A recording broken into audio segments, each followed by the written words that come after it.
So we continue to study personality psychology. Last lecture, we discussed dispositional domain and different taxonomies of personality traits, or just classifications of personality traits. Today, we continue discussing dispositional domain inside personality psychology, and we will cover following topics.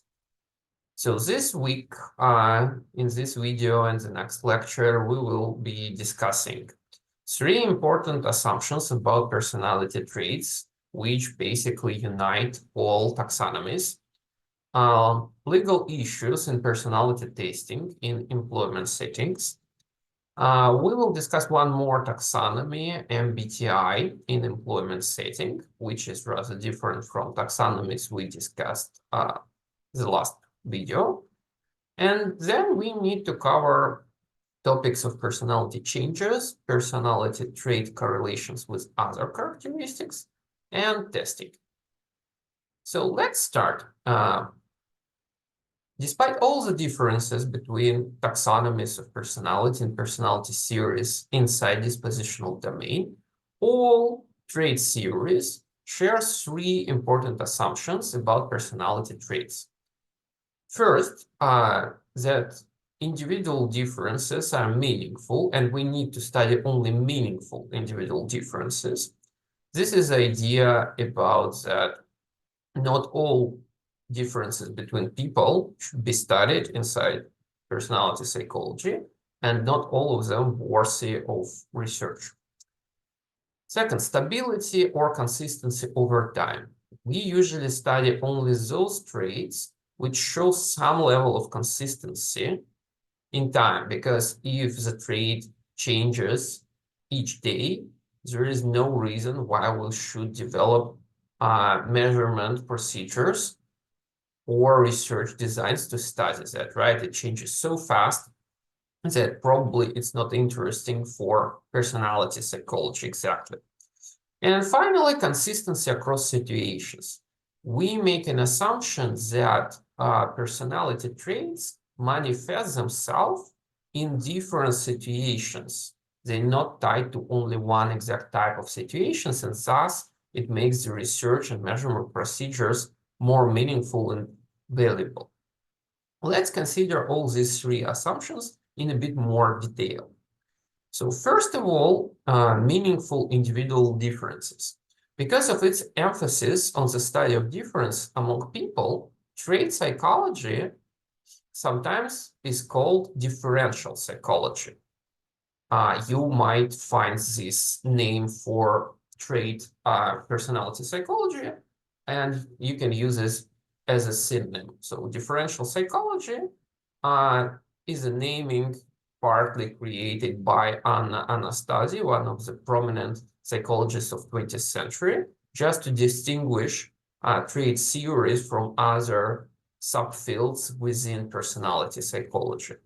So differential psychology includes the study of other forms of individual differences in addition to personality traits, such as abilities, aptitudes, and intelligence, right? In narrow sense, intelligence or like abilities, aptitudes do not belong to personality traits. It's other individual differences, and differential psychology unites all these topics under one umbrella. So Anna Anastasi, as I said, was a very famous psychologist of 20th century, and actually it's worth mentioning. Let's consider her biography as well, because you will find a lot of references to her works in this and other courses on psychology. Her father, unfortunately, died when she was a baby, so it was more complicated childhood for her. But she was very talented at studying. She got her bachelor's degree at only age of 20 and her PhD at age of 22. So she wrote her thesis and defended in only 2 years without even having a master's degree. So she was incredibly talented in research. She was married to psychologists, so they had a psychologist family together. Unfortunately, She had a cervical cancer. She was treated with radium, so it was an early method of treating cancer in the first half of 20th century. But unfortunate side effect of such a treatment is that she lost her fertility and ability to give birth to children. So her most famous book is Psychological Testing, and Anna Anastasia is one of the key figures in psychological assessment and testing. She developed a lot of procedure standards and wrote one of the best textbooks in this field. This psychological testing had a lot of editions, and thousands and dozens of thousands of students all over the world studied by her textbook. She was even a president of American Psychological Association in 1972, which is alone a remarkable achievement for any psychologist in the world, especially in the time when this title was rarely given to women, right? So we know that in 1970s, situation with gender equality was much worse than right now, and Anna Anastasia was so talented and persistent that she managed to get this reward. In 1984, she was given the American Psychological Foundation Gold Medal, which is really remarkable achievement, and awarded with a National Medal of Science. So Anna Anastasia was both very productive and talented and recognized psychologist of her time. So personality traits that are thought to have a biological basis, such as extroversion, sensation seeking, or activity level and shyness, show remarkable consistency over time, right? So if we don't speak about only meaningful differences, and we speak about the second assumption, stability or consistency over time, right? We understand that some traits have more biological basis behind them and some less. And obviously, if the trait is more connected to biology, like genetics and physiology, it would be more consistent over time compared to other psychological differences, such as, for example, attitudes, right? Attitudes obviously should be less consistent over time, and research shows the evidence of that. So the same is your interests and opinions. You can change your interests and opinions multiple times during your lifetime, but if you're an extrovert, probably you will stay the extrovert until the rest of your life. So people can change in important behavioral ways throughout adulthood, contrary to some beliefs that people do not change or people do not change after a certain age. It's not true, but usually the type of drastic personality change is rare, and it's connected to experiencing some kind of turning point. It may be a life event, very stressful or really remarkable, for example, serving in the military or becoming a parent or being a victim of some kind of catastrophe or something else, moving to another country. Immigration might be the turning point. For many people, those turning point is the source of this change.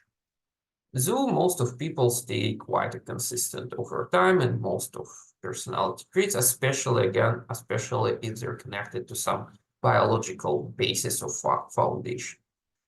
And which is also important to consider when we speak about the consistency over time. Although a trait might be consistent in the way in which it manifests itself, behavior might change substantially. Right here on the picture, you see an angry, irritated child and an angry, irritated adult, right?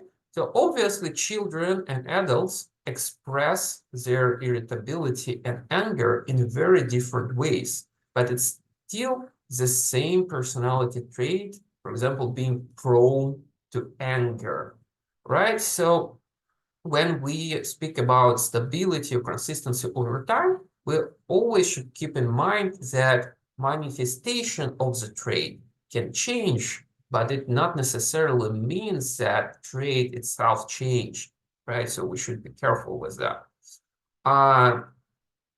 If all people show decrease in particular trait at the same rate over time, they might still maintain the same rank order relative to each other.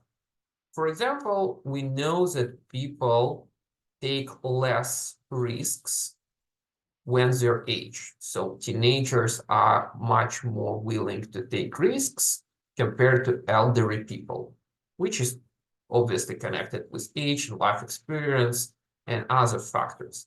But you age with the same people of your generation. And if you was risk-taking at the age 15 compared to other 15 years old people, and your risk-taking decreased simultaneously with all of them, you still can be considered very risk-taking compared to 65 years old people, right? In spite of this decrease, because you stayed in the same rank compared to other people of your generation. So it also would be a consistency through an absolute measure of your risk-taking, in this example, decreased with age. So there can be different measures and understandings of what we consider as stability and consistency over time. And finally, third assumption, consistency across situations. So although evidence for consistency in traits over time is substantial, the question of consistency in traits from situation to situation has been more hotly debated. Historically speaking, if we discuss the history of personality psychology, we know that it was quite a debate, and it's still as a topic of different opinions. So, and psychologists actually kind of divided into two polar groups in this sense.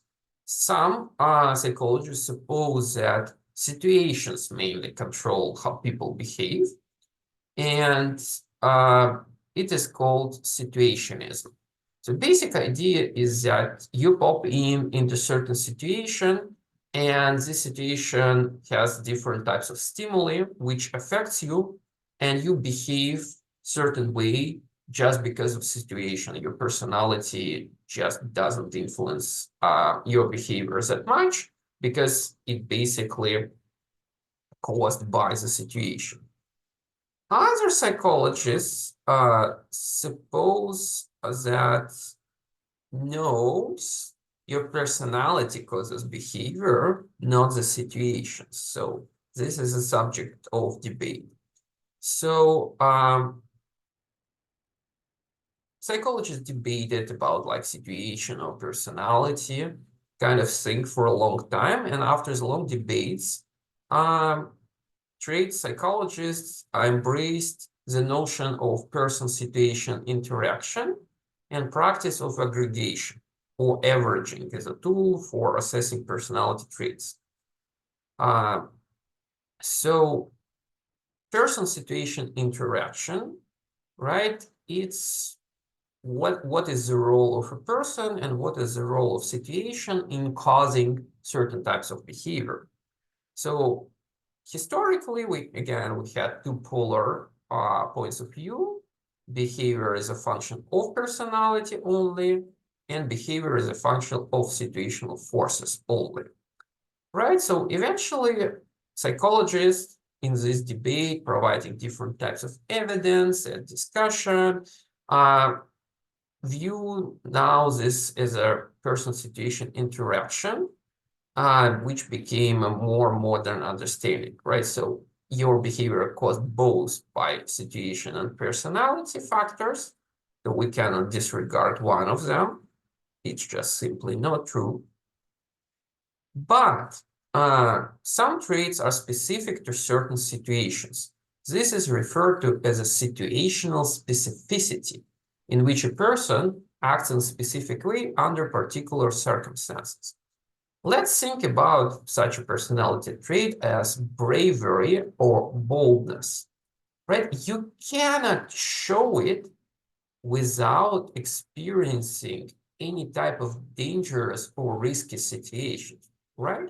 So we tend to say that a person was brave and bold in face of dangers. They stayed calm and acted rationally, and for example, helped other people or did something good, as for example, firefighters, which help people during fires, right?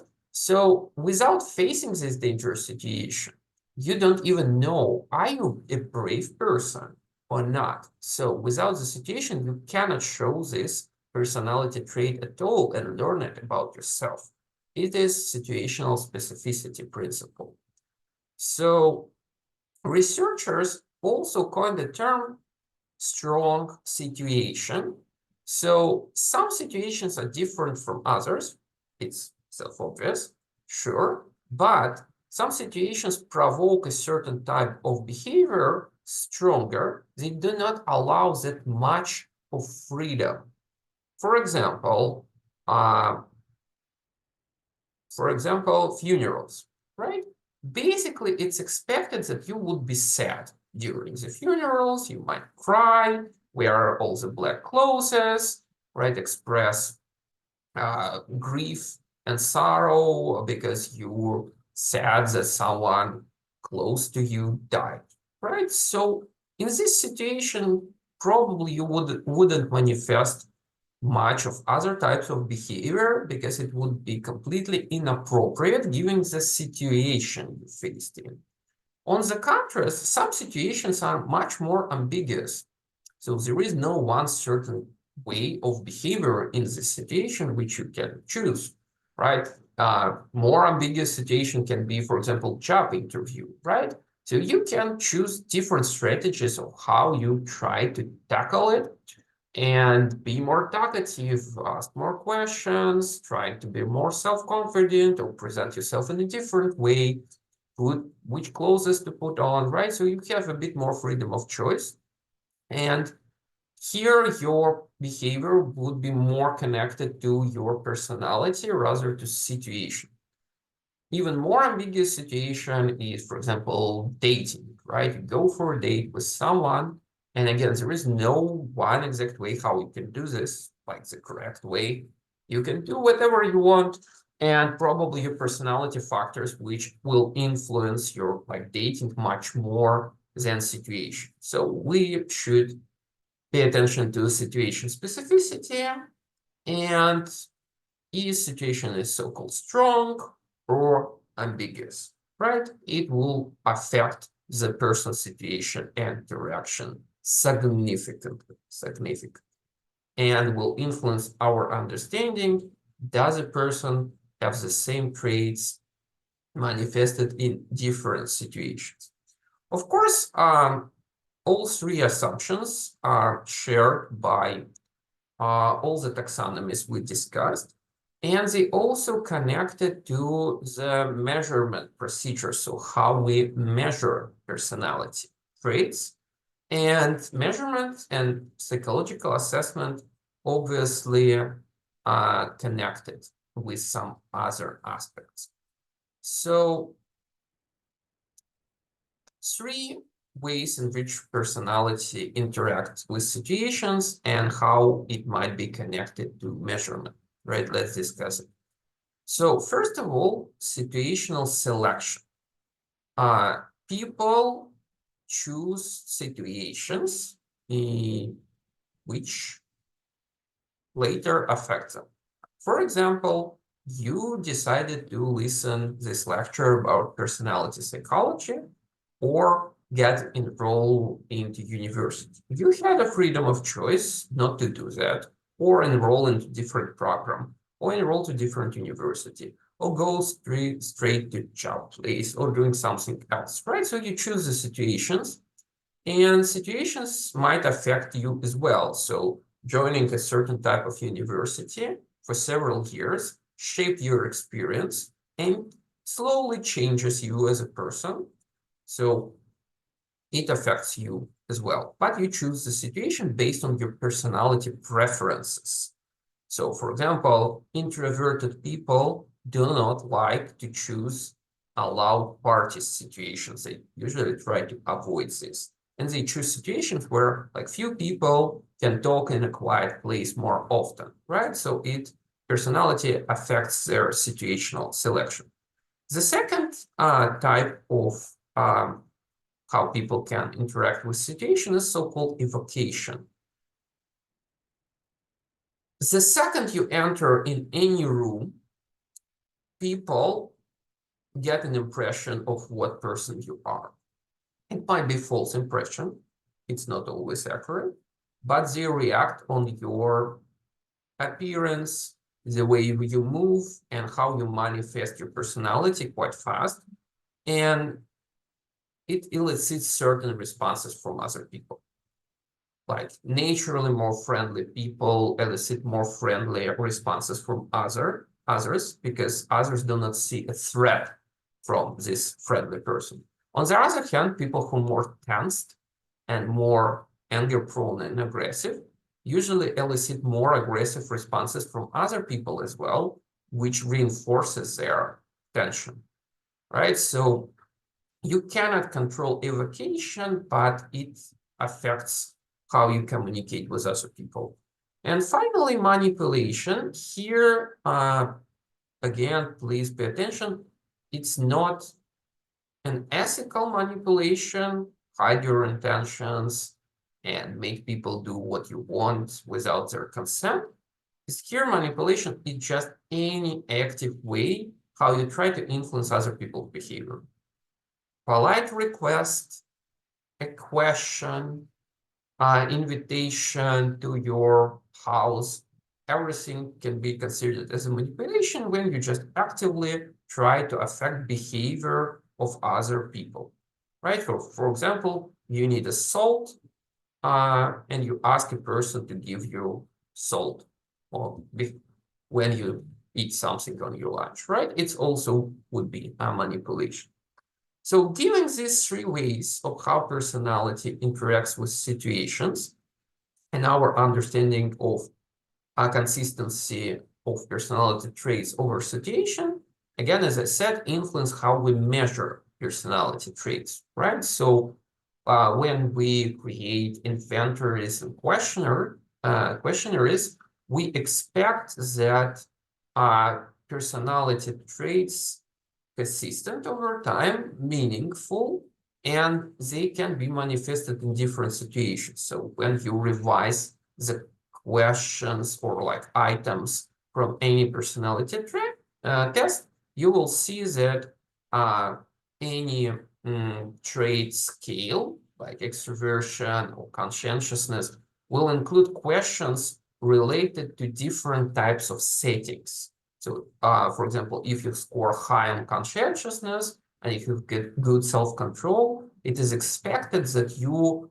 manifest, show this self-control not only in educational settings, but also in a job place and doing your chores at home and so on. So measurement procedures usually imply that you manifest those traits in different situations, and thus is connected to personality situation interaction. Aggregation, on the other hand, is a technique of adding up and averaging several single observations. Again, the idea is very self-obvious and simple, so it's a fancy word, aggregation. That one single observation is not enough to tell something about personality of other people, right? It may be very specific situation, which shouldn't be generalized, and we cannot make any conclusions about a person based on one situation.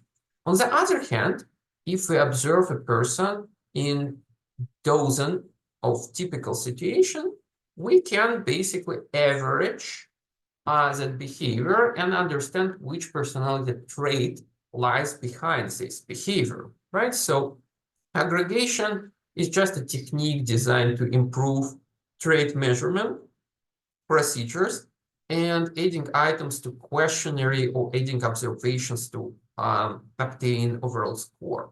So if we talk about observations, we just basically observe a person in many different situations. And if we talk about aggregation in psychological assessment and measurement, we just speaking about adding more items to the same scale. So we can average answers and get more reliable score on scale of certain personality inventory. For example, openness to new experience, we ask not like 3 questions, we ask like 20 questions, for example. It improves reliability because we average the results of answers on each question and get more reliable measure compared to like only 3 questions, compared to the situation when only 3 questions would be included into this scale. So obviously, when we measure personality, we try to think about prediction as well, right? Can we predict person's behavior based on our knowledge of his or her traits? So personality traits can actually predict who is likely to do well in different situations. It has the most impact on employment. So obviously, employers want to hire people who will perform well because it affects the revenue and profit of any employer, right? They're interested in hiring people who will perform better compared to people who will perform worse. It's just, economy logic.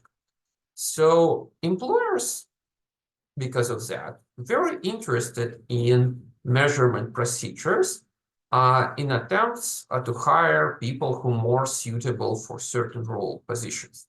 Of course, personality traits is not the only factor which influence performance, right? Education and job experience, more important factors, but personality also plays an important role. And again, if we have 2 people applying for one job position and they have equal educational background and equal job experience, probably we would like to hire a person with higher self-control and more agreeable and friendly compared to a more impulsive and aggressive person, right? Because it would be just easier to work with the first person compared to working with the second person. So personality traits tests often used on a workplace, and most of them are primarily self-report measures of specific traits of dispositions.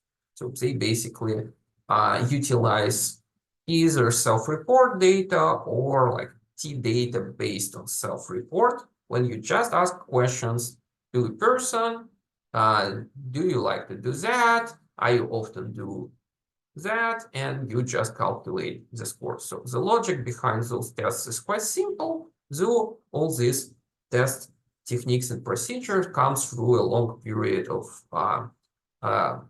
adaptation and development, following all the procedures needed to deliver a properly working evidence-based psychological assessment procedure. So employers use those personality assessment measures due to 3 main reasons. First, they want to select people who are especially suitable for a specific job, or deselect people who are not suitable. It's basically 2 sides of the same coin here. Personality tests that assess honesty and integrity, basically to find people who are prone to manipulation and lying and like slack labor and that kind of stuff, and just lying that they did a lot of good job. And the third is negligent hiring, hiring someone who is unstable or prone to violence. Personality testing may provide evidence that employer did in fact try to reasonably investigate an applicant's fitness to the workplace, right? Some people might be scoring high on a dark triad for like aggressiveness and so on. And sometimes an employer need to investigate the case, and they cannot just say, oh, this person is aggressive. They need to have some evidence. And personality assessment procedures can provide that evidence, which can be used by HRs in considering different complicated workplace situations. Of course, it's connected with legal issues, such as and ethical issues as well. So the first problem is a right to privacy. So employees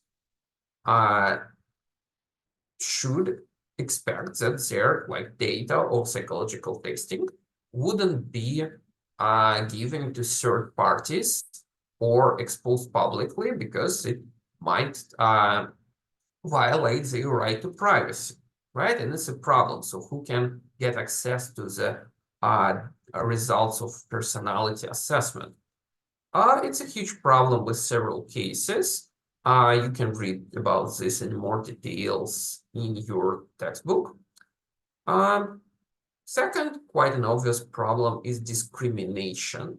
So personality testing shouldn't lead to discrimination of certain groups of people, right? So, for example, they don't get a job or they get paid less. So all people should be treated equally and have the same rights on the job place, even if they have different personality traits or abilities levels.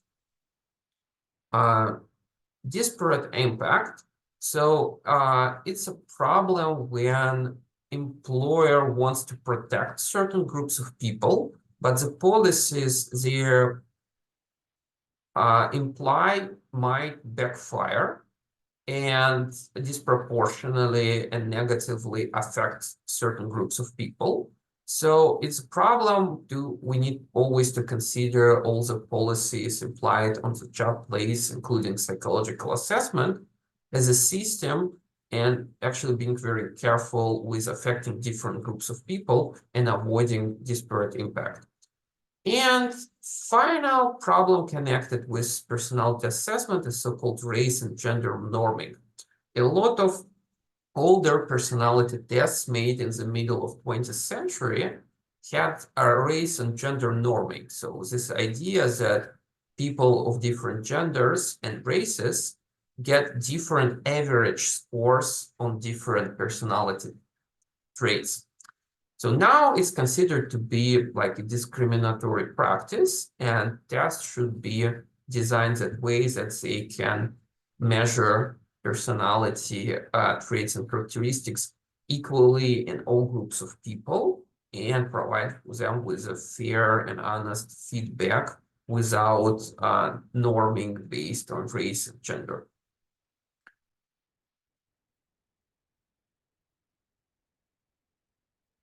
Another interesting taxonomy, which we didn't cover last time, but which is closely connected to employment setting and actual legal issues on employment setting, is so-called MBTI, taxonomy created by Isabel Myers and Catherine Briggs.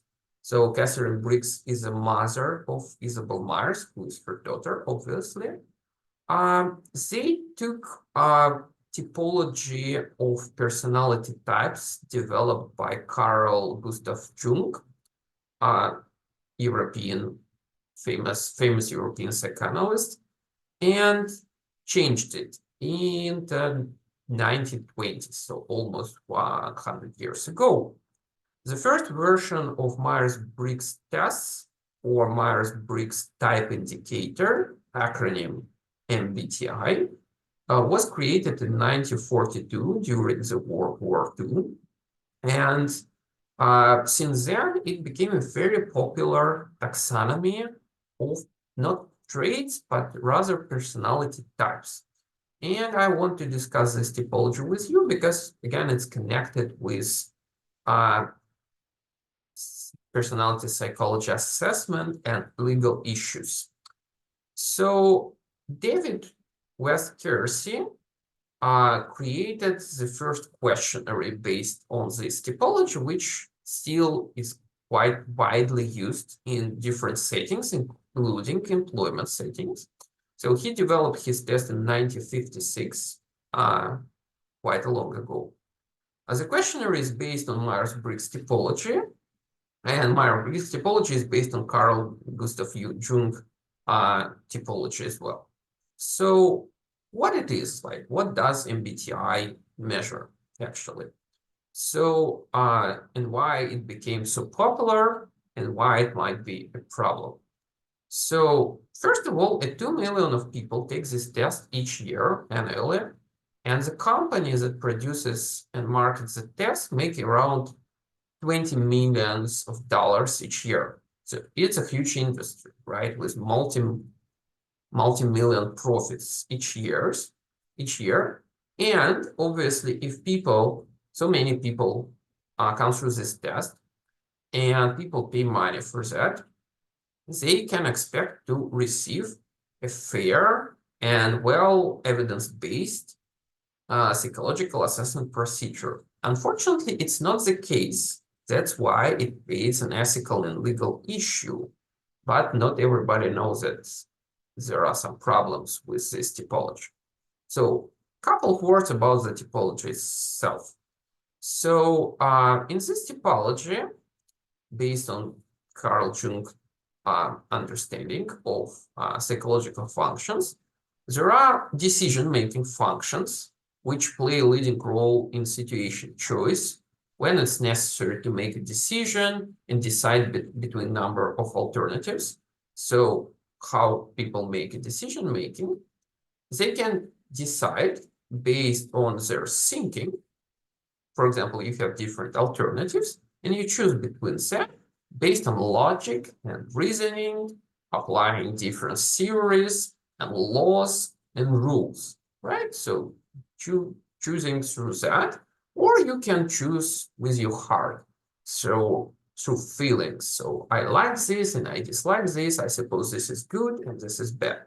So thinking is more about right and wrong.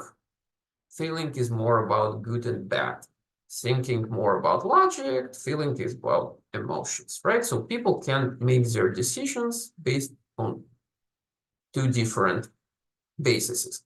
And according to MBTI, some people more prone to use their thinking in decision making, while some people more prone to use their feeling into decision making. So the second type of function, mental functions you can have according to this typology is functions of collecting information. So how you basically collect information? Is it like understanding of what's happening? How you collect information? So some people collect information through sensing. They focus on details and specifics. So they usually try to collect information in detail, in parts, but without using much of imagination, trying to be more realistic and specific. They usually see trees, not the forest as a whole. Other people usually try to collect more abstract information. They don't like details that much, and they try to get the overall picture, the general idea.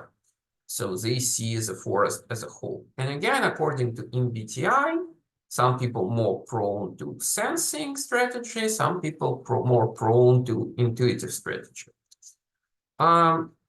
Depending on whether the function of collecting information or decision-making functions dominant in person, it defines the disposition of judging and perceiving. So the idea is that some people like to make decisions because they like certainty in their life. They call judging here.